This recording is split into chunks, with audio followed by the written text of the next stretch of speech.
by beating you all into submission? Or? Hi, JJ Rich, Reason Foundation. So I'm kind of happy to hear that you kind of elaborated on some things that I think were important, such as a lot of things that the marijuana lobby has pushed forward that is kind of misinformation.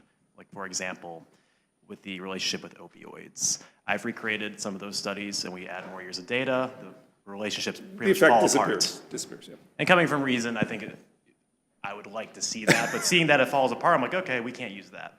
But what I'm more curious about is the effect of moderate marijuana consumption on mental illness.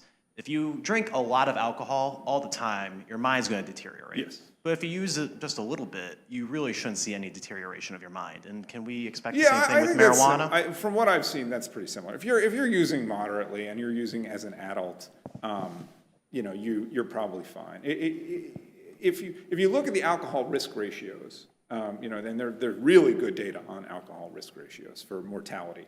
If you drink a drink a day, there's no excess risk, essentially.